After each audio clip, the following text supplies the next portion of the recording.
Hello students, welcome back to this channel. मैं हूं संदीप गुप्ता और रोटेशनल मोशन के लेक्चर में आज हम डिस्कस करेंगे about equilibrium of rigid body, है ना।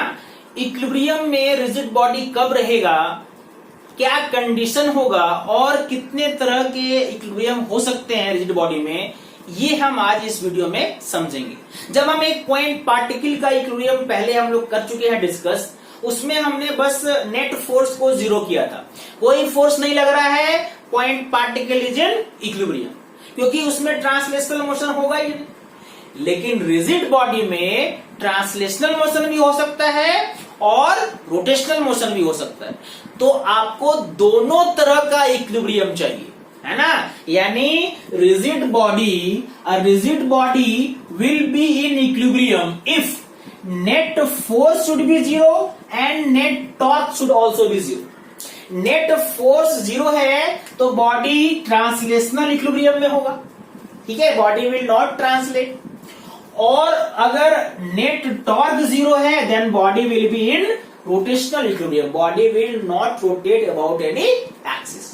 And these two conditions must be fulfilled for total equilibrium, है ना। ऐसा नहीं कि ट्रांसलेट नहीं कर रहा है लेकिन रोटेट कर रहा है तो हम उसको इक्विलिब्रियम नहीं बोलेंगे। दोनों तरह का इक्विलिब्रियम हमें चाहिए, ठीक है। तो इसके कौन कौन से कंडीशन हो सकते हैं आज इस वीडियो में हम लोग समझेंगे, ठीक है। जब दो फोर्स लगेगा तब क्या होगा, जब तीन फोर्स होगा तब क्या होगा, है ना। लैडर वाले कुछ प्रॉब्लम करेंगे, डोर में जो क्वेश्चंस आते हैं, डोर पे, अलमीरा पे, है ना, उस कंडीशन को करेंगे डिस्कस और इसको अच्छे से समझेंगे, ठीक है। तो वीडियो को एंड तक देखो, नोट्स बनाओ और इसके बाद इक्विलिब्रियम का जो कॉन्सेप्ट है आपका वो पूरा क्लियर हो जाएगा। ओके, चलो पहले करते हैं discuss when two forces are applied on a rigid body.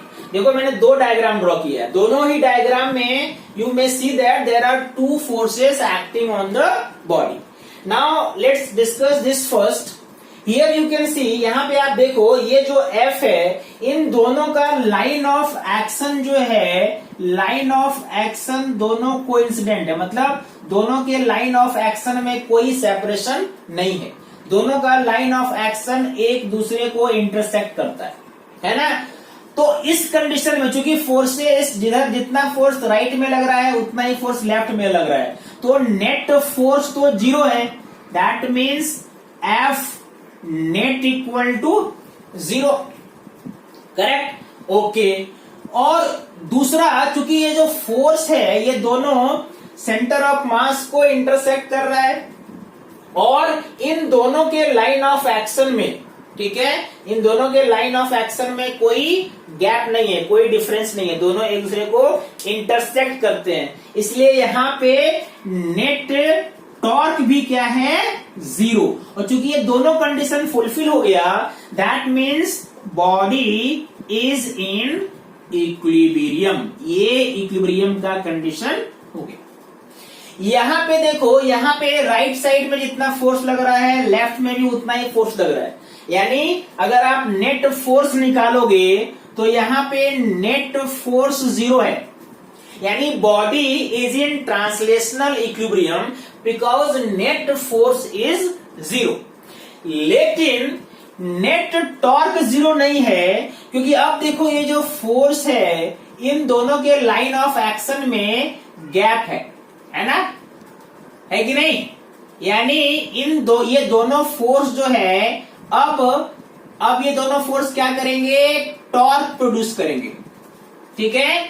ये दोनों फोर्स एक टॉर्क प्रोड्यूस करेंगे, है ना। और टॉर्क, इस फोर्स का भी टॉर्क सेंटर ऑफ मास के हिसाब से निकाल सकते हो आप, force into this distance plus force into this distance, है ना। इस टॉर्क का टेंडेंसी है ऐसे घुमाने का, इस इधर जो टॉर्क होगा उसका भी टेंडेंसी इधर घुमाने का है, that means body will start rotating in anti clockwise direction, है कि नहीं। अगर मान लो मैंने बोला कि ये डिस्टेंस L है और ये डिस्टेंस भी L है, तो टॉर्क कितना हो जाएगा, net torque F into L, about centre of mass निकाल रहे हैं, है ना।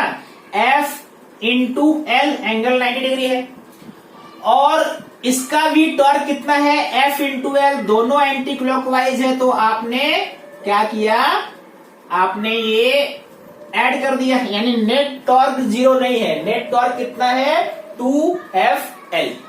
ठीक है, यानी इस कंडीशन में बॉडी इक्विलिब्रियम में नहीं है, नो इक्विलिब्रियम। ठीक है, बिकॉज बॉडी इज रोटेटिंग। अगर आप ये टॉर्क का एक सिंपल फॉर्मूला आप ऐसे भी लिख सकते हो, force into perpendicular distance between line of action of force, इसको आप लिख सकते थे ना F इंटू 2L। देखो दोनों फोर्स के बीच कितना डिस्टेंस है, 2L डिस्टेंस है। कौन सा डिस्टेंस, परपेंडिकुलर डिस्टेंस। कितना डिस्टेंस है ये, 2L। ये क्या होना चाहिए, परपेंडिकुलर। तो 2L इंटू कोई एक फोर्स F ले लो, that is torque. That means this condition body is not in equilibrium.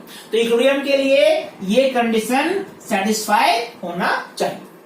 ठीक है, अब चलो हम लोग डिस्कस करते हैं 3 फोर्सेस। अगर मान लो 2 से ज्यादा फोर्स लग रहा है, तब आप कब बोल सकते हैं बॉडी इक्विलिब्रियम में है, उस कंडीशन को समझते हैं कुछ अच्छे एग्जाम्पल के साथ। ठीक है, ओके, चलो अब देखते हैं अगर रिजिड बॉडी में 3 फोर्स लग रहा है ना, under the action of a body is under the action of 3 forces. ऐसे मान लो कि एक रॉड है और इसको इक्विलिब्रियम में रखने के लिए आपने एक यहां सपोर्ट किया है, F1 एक फोर्स लगाया है ऊपर की ओर और F2 एक फोर्स लगाया है इधर ऊपर की ओर। ठीक है, और इसका जो अपना वेट है, वेट मान लो W है।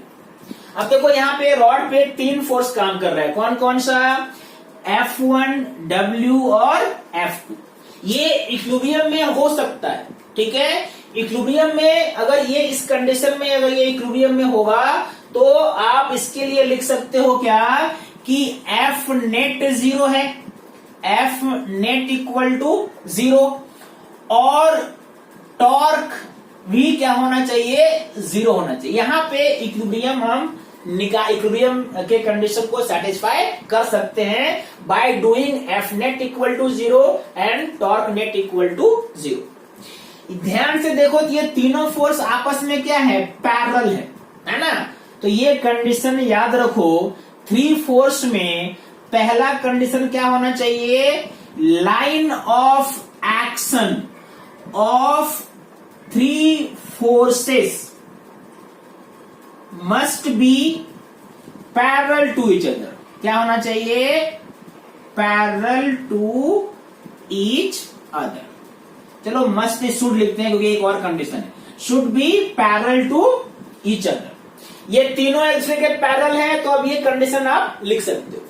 F नेट अगर 0 करोगे तो F1 अपवर्ड 2 फोर्स लग रहा है, तो आप क्या लिखोगे यहाँ पे कंडीशन में, F1 plus F2 should be equal to W। This is net force equal to 0, net torque equal to 0। अब नेट टॉर्क अगर करोगे तो यहाँ पे 3 एक्सिस ले सकते हो आप, ये एक्सिस ले सकते हो, ये एक्सिस ले सकते हो, या ये एक्सिस ले सकते हो, कोई भी एक्सिस आप ले सकते हो, है ना। बस इसमें ये ध्यान रखना कि आपको क्या ये तीनों दिया हुआ है, गिवन है, F1, W, F2। कौन सा जो अगर आपको नहीं दिया हुआ है ना, मान लो क्वेश्चन में आपको F1, W मान लो आपको नहीं दिया हुआ है, ठीक है, W इज नॉट गिवन, बाकी आपको F1 X1 मालूम है और F2 मालूम है, X2 निकालना है। 1 2 3 4 में ये 3 आपको गिवन है, X2 निकालना है। तो जो फोर्स नहीं दिया हुआ है आप वहीं पे एक्सिस ले लो, है ना। मान लो ये नहीं दिया हुआ है तो हम इसी एक्सिस के अबाउट निकालेंगे। इससे क्या होगा, इसका टॉर्क 0 हो जाएगा क्योंकि आपने इसको ले लिया axis and this force W is intercepting at the axis, so ये कोई टॉर्क प्रोड्यूस नहीं करेगा। F1 नहीं दिया हुआ था तो ये एक्सिस लेना चाहिए, अगर F2 नहीं दिया हुआ है तो यहाँ पे आप ले लीजिए एक्सिस। तो चलो मैंने मान लो इसको एक्सिस लिया, W को, W मतलब सेंटर ऑफ मास जो है उसको एक्सिस लिया, तो ये तो कोई टॉर्क प्रोड्यूस करेगा ही नहीं, ये टॉर्क प्रोड्यूस करेगा और ये रॉड को घुमाना चाहेगा ऐसे, ठीक है, और ये घुमाना चाहेगा ऐसे। ध्यान से अगर आप देखो तो ये क्लॉकवाइज है और ये एंटी क्लॉकवाइज है, और ये कोई टॉर्क प्रोड्यूस कर ही नहीं रहा है, तो नेट टॉर्क 0 हो सकता है कि नहीं? अगर ये क्लॉकवाइज टॉर्क इस एंटी क्लॉकवाइज टॉर्क के इक्वल हो जाए। ओके, ये इसका टॉर्क कितना लोगे, कितना डिस्टेंस मैंने लिया है x1, तो क्या लिखेंगे F1 इंटू x1, क्या लिखेंगे F1 इंटू x1। ये किसके इक्वल होना चाहिए? एंटी क्लॉकवाइज टॉर्क, मतलब F2 into x2, F2 into x2। देखो ये इक्वेशन, इसमें W नहीं आया ना, तो इसमें अगर कोई भी तीन चीज आपको दिया हुआ है तो आप चौथा निकाल सकते हैं। ठीक है, मान लो आपको F2 नहीं दिया रहता तो ये दोनों ले लेते आप। ठीक है, ये एक्सिस आप ले लेते, है ना, ये दोनों के टर्म में आप x1 x2 निकाल सकते हैं। समझ में आई बात? यानी ऐसे इक्विलिब्रियम आप निकाल सकते हैं तीन फोर्स के कंडीशन में, लेकिन ये कंडीशन होना चाहिए कि line of action of three forces should be parallel to each other. ठीक है, इसका एक और थ्री फोर्स का एक और कंडीशन है ना। थ्री फोर्स अगर काम कर रहा है रिजिड बॉडी में, तो एक और कंडीशन हम कर सकते हैं डिस्कस। मान लो कि ये ऐसा एक रिजिड बॉडी है, ठीक है, और यहां पे तीन फोर्स ऐसे काम कर रहे हैं। मान लो एक फोर्स ऐसे लग रहा है, ठीक है, दूसरा फोर्स ऐसे लग रहा है, और तीसरा फोर्स ऐसे लग रहा है। ठीक है, this is F1, this is F2 and this is F3। ठीक है, इस कंडीशन में भी रिजिड बॉडी इक्विलिब्रियम में हो सकता है। ये क्या कंडीशन है? खास बात क्या है? खास बात है कि all three forces are concurrent, मतलब ये तीनों एक पॉइंट पे इंटरसेक्ट करते हैं, कॉमन पॉइंट पे। ठीक है, यानी अगर ऐसा थ्री फोर्स का ये कंडीशन हो, ठीक है, कि ये तीनों का लाइन ऑफ एक्शन किसी एक पॉइंट पे इंटरसेक्ट करता है, इस सारे फोर्सेस का एक कॉमन पॉइंट है ना, जहां पे ये मिल रहे हैं, है ना, लाइन ऑफ एक्शन तीनों का इंटरसेक्ट करता है किसी एक पॉइंट पे, उस कंडीशन में ये रिजिड बॉडी इक्विलिब्रियम में रह सकता है। यानी इस बार ये सेकंड कंडीशन ये होना चाहिए। ठीक है, this is condition for equilibrium, condition for equilibrium. मतलब आपने क्या सीखा कि अगर तीन फोर्स हो तो या तो तीनों फोर्स पैरेलल हो या तीनों फोर्स कॉन्करेंट हो, है ना, एक ही पॉइंट पे इंटरसेक्ट करता हो तो बॉडी इक्विलिब्रियम में हो सकता है।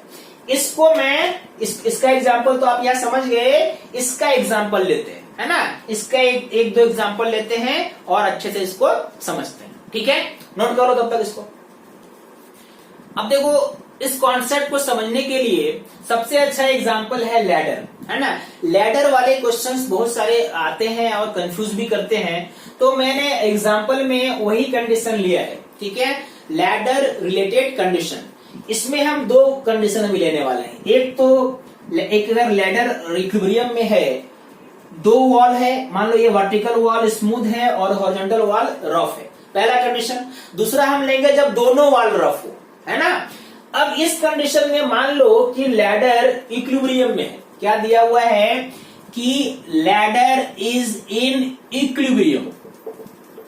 अब इसमें आपसे बहुत सारे क्वेश्चन पूछे जा सकते हैं। लैडर इक्विलिब्रियम में है तो ये एंगल थीटा कितना होना चाहिए, ठीक है, या कितना यहाँ पे फ्रिक्शनल फोर्स जरूरी है, वर्टिकल वॉल कितना नॉर्मल फोर्स लगा रहा है लैडर पे, ग्राउंड कितना लगा रहा है नॉर्मल फोर्स लैडर पे। ऐसे क्वेश्चंस आपसे पूछे जा सकते हैं। ठीक है, if ladder is in equilibrium, है ना। तो कैसे इस क्वेश्चन को सॉल्व करते हैं, ऐसे क्वेश्चन को एक बार चलो इसको हम डिस्कस करते हैं। एक लैडर है जिसका लेंथ L है और मास M है। नॉर्मल फोर्स आपको मालूम है, यहाँ पे जो नॉर्मल फोर्स होगा ये इधर होगा, मैंने इसको N1 लिखा। यहां पे जो नॉर्मल फोर्स होगा वो ऐसा होगा, दिस इज N2। करेक्ट है? समझ में आ रही बात? ओके। और इसका जो अपना वेट होगा वो इसके सेंटर ऑफ मास पे होगा, ये नीचे mg। ठीक है? तो देखो फोर्स पैरेलल तो नहीं है, मैंने आपको दो कंडीशन समझाया था, या तो फोर्स पैरेलल हो या कंकरेंट हो। तो यहां पैरेलल तो नहीं है, तो दूसरा कंडीशन होना चाहिए, मतलब तीनों फोर्स को, यहां पे तीन फोर्स है ना, N1, mg और N2, तीनों फोर्स को कंकरेंट होना चाहिए, है ना। mg ही नहीं, mg है, N2 है और यहाँ पे N1, लेकिन आपको यहाँ पे अगर आप ड्रॉ करोगे तो ये कंकरेंट नहीं दिखेगा। अगर मान लो mg को ऊपर भी लेके गए आप, mg और N2 तो यहाँ पे मिल जाएगा, लेकिन N1 यहाँ पे है, कंकरेंट नहीं है ना, है कि नहीं। यहाँ पे इसका मतलब यहाँ पे एक और फोर्स का जरूरत है, और वो फोर्स कौन सा फोर्स होगा? वो होगा फ्रिक्शनल फोर्स। इसीलिए मैंने इसको रफ लिया है। ठीक है, ये सरफेस रफ होना चाहिए, है ना, अदरवाइज इसका टेंडेंसी होगा ये स्लिप कर जाएगा, बॉडी इक्विलिब्रियम में, लैडर इक्विलिब्रियम में नहीं रहेगा। इससे क्या हो गया? इसको करने से अब देखो इन दोनों का जो रिजल्टेंट है, ठीक है, और इसको ऊपर करोगे और N2 तो आपस में मिल सकता है ना। मान लो कि आप ये N2 को थोड़ा सा पीछे बढ़ाओगे, अगर ऊपर बढ़ाओगे अगर, और N2 को आप यहां पे लेके आए, ठीक है, तो N1 और F का वैल्यू ऐसा होना चाहिए कि ये जाके इसको इंटरसेक्ट करे। अगर ये इसको इंटरसेक्ट करता है ऐसे, ठीक है, तो इस कंडीशन में हम बोलेंगे कि ये इक्विलिब्रियम में है। अब देखो ये जो तीनों है, इस पॉइंट पे मान लो ये O है, कॉन्करेंट हो गया ना, ये है इन दोनों का रिजल्टेंट फोर्स। ठीक है, इन दोनों का रिजल्टेंट फोर्स को मैं R लिखता हूं, अभी मैं इसका भी वैल्यू बताऊंगा आपको। ठीक है, R is the resultant force या net force applied by the ground. R इधर लगा, mg नीचे, N2 इधर, ये तीनों यहां पे मिल गए तो लैडर इक्विलिब्रियम में हो सकता है। जो मैंने अभी आपको बताया था कंकरेंट फोर्स का ये एग्जांपल है। ठीक है, कॉन्सेप्ट समझ में आया आपको? अब चलो वैल्यू अगर फाइंड करना होता तो कैसे फाइंड करोगे? अगर फ्री बॉडी डायग्राम देखो तो लेफ्ट की तरफ N2 लग रहा है और राइट की तरफ F लग रहा है, इन दोनों फोर्स को आपस में इक्वल होना चाहिए। यानी आप क्या लिखोगे? F should be equal to N2, पहला इक्वेशन। ठीक है, F is equal to N2। अच्छा, अपवर्ड देखो, अपवर्ड एक फोर्स N1 है और डाउनवर्ड एक फोर्स mg है, तो ये दोनों भी इक्वल होना चाहिए, मतलब mg is equal to N1, that is second equation. ठीक है, क्योंकि नेट फोर्स 0 है ना, तो जितना लेफ्ट की तरफ फोर्स लग रहा है उतना राइट लगना चाहिए, जितना अपवर्ड लग रहा है उतना डाउनवर्ड लगना चाहिए। तो ट्रांसलेशनल इक्विलिब्रियम के लिए आपके पास ये दो इक्वेशन आ गया, आपने फोर्स को इक्वल करके नेट फोर्स 0 किया। ओके, अब नेट टॉर्क 0 करेंगे। नेट टॉर्क आप किसी भी पॉइंट के अबाउट 0 कर सकते हो, इसमें कोई भी प्रॉब्लम नहीं। ठीक है, जो भी आप लेना चाहो, आप वो जो भी, या तो आप ये ले लो, मान लो मैंने इसको बोला ये A है और इसको मैं बोलता हूं ये मान लो B है और सेंटर ऑफ मास को C लिखा, तो A टॉर्क अबाउट A निकाल सकते हो, टॉर्क अबाउट C निकाल सकते हो, या टॉर्क अबाउट B निकाल सकते हो। ये बिल्कुल आपके ऊपर है, इसमें कोई प्रॉब्लम नहीं आएगा, कोई इसमें आंसर में कोई चेंज नहीं आएगा। ठीक है, तो चलो मैंने A लिया, यहाँ पे दो फोर्स हो रहा है, अगर A आप लोगे तो F का टॉर्क नहीं होगा, N1 का टॉर्क नहीं होगा, क्योंकि वो A को इंटरसेक्ट करते हैं। यानी आपने अगर टॉर्क अबाउट A को 0 किया, टॉर्क अबाउट A क्या होना चाहिए? 0 होना चाहिए। करेक्ट है, तो A पे आपको बस ये दो फोर्स का टॉर्क निकालना पड़ेगा, एक mg का और एक N2 का। mg का टॉर्क देखो, mg फोर्स इधर लग रहा है और एक्सिस से ये डिस्टेंस कितना है? यहां से ये पूरा रॉड का हाफ, मतलब ये कितना हो जाएगा L/2 और ये थीटा, तो ये डिस्टेंस कितना हो जाएगा सोच के बताओ। ये L/2 है, एंगल थीटा है, तो इसका ये डिस्टेंस कितना हो जाएगा L/2 cos थीटा। मतलब mg into this distance is L/2 cos theta. तो आप क्या लिखोगे mg into L/2 cos theta. जाहिर है कि ये जो mg है ये इसको कैसे घुमाएगा नीचे, ये अगर आप फोर्स के हिसाब से देखो ऐसे घुमाएगा, यानी कौन सा डायरेक्शन है ये, क्लॉकवाइज डायरेक्शन है। ओके, क्लॉकवाइज को चलो मैंने मान लिया क्लॉकवाइज टॉर्क नेगेटिव है।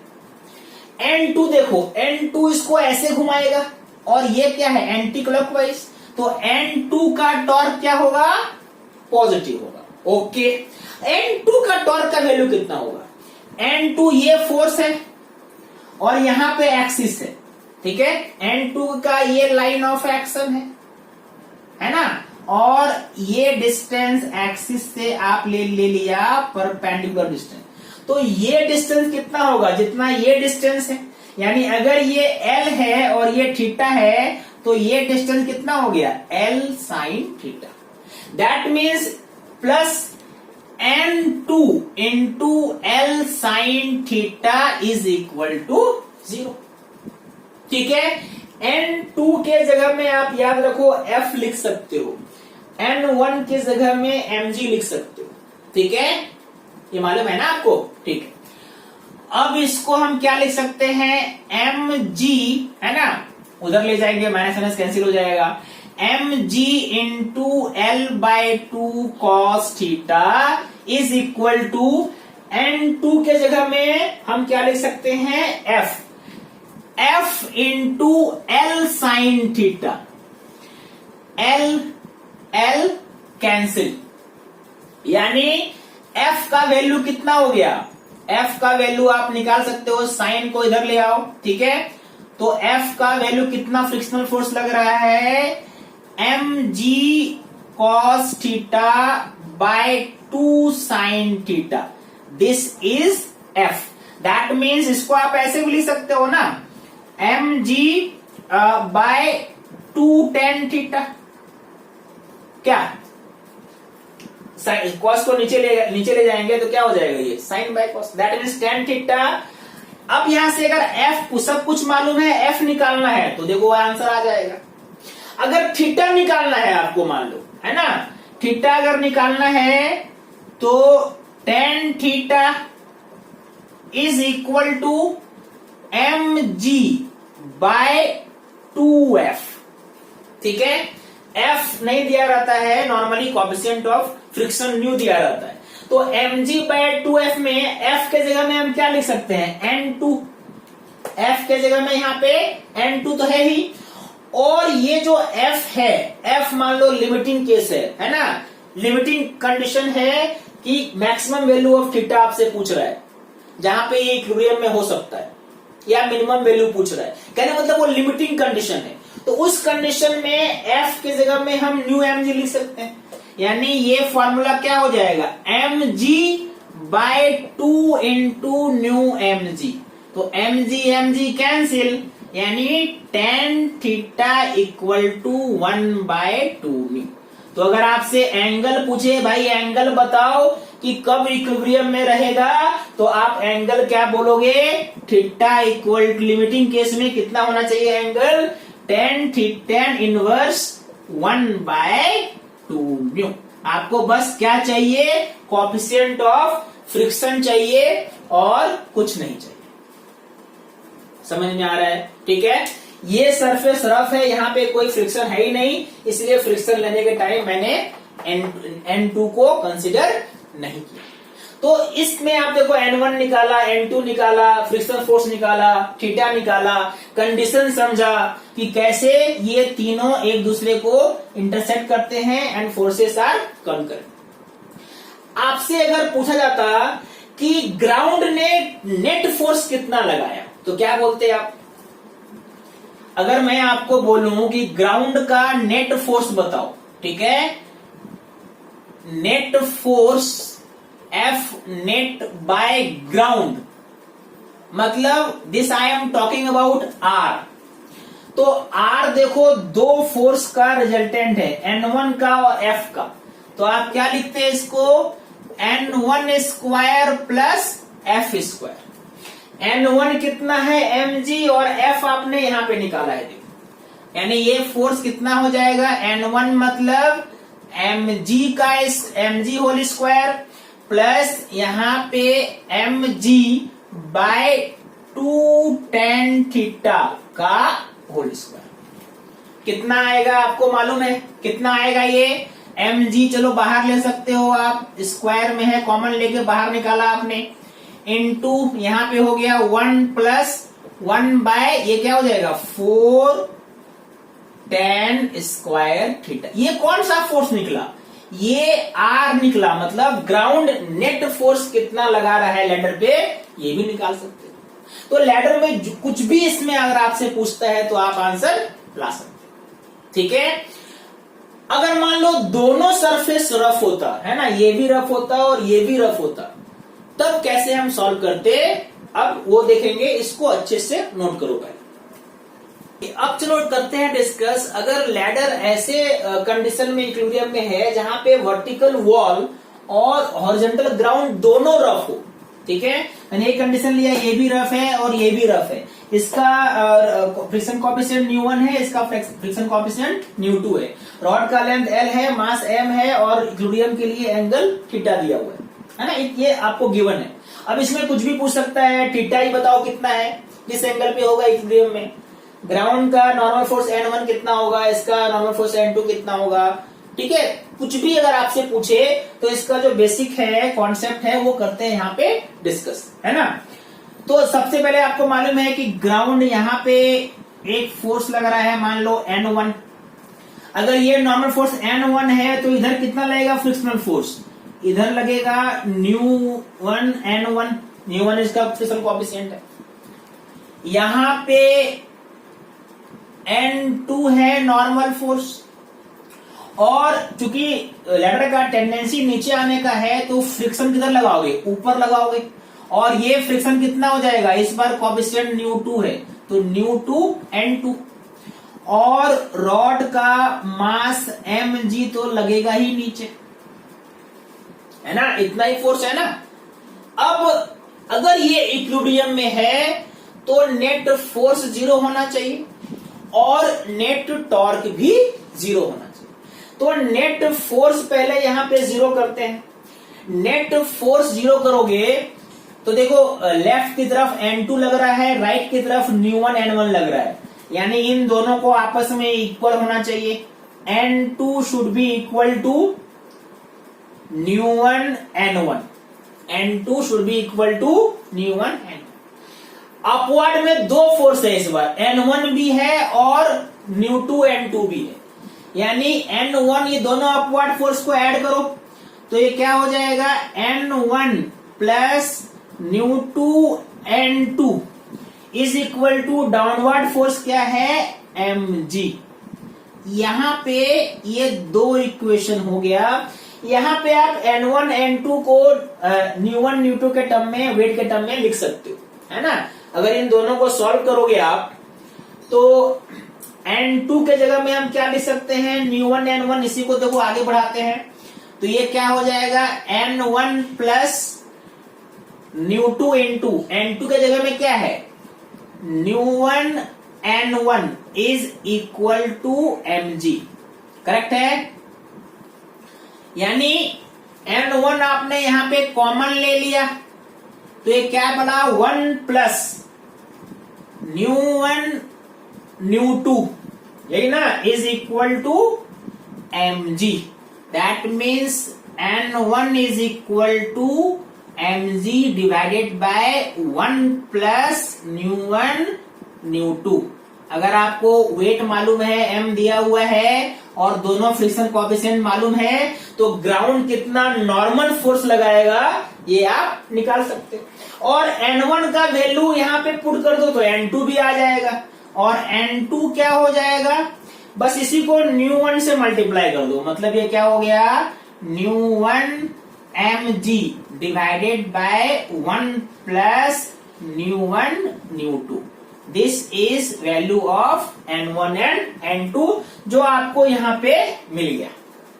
अब अगर मान लो आपसे एंगल थीटा पूछे, है ना, तो सेकेंड इक्वेशन आप क्या यूज करोगे? नेट टॉर्क 0 होना चाहिए, है ना। इक्विलिब्रियम अगर है तो यहां तो आपने क्या किया, यहां पे आपने यूज किया कि एफ नेट क्या होना चाहिए?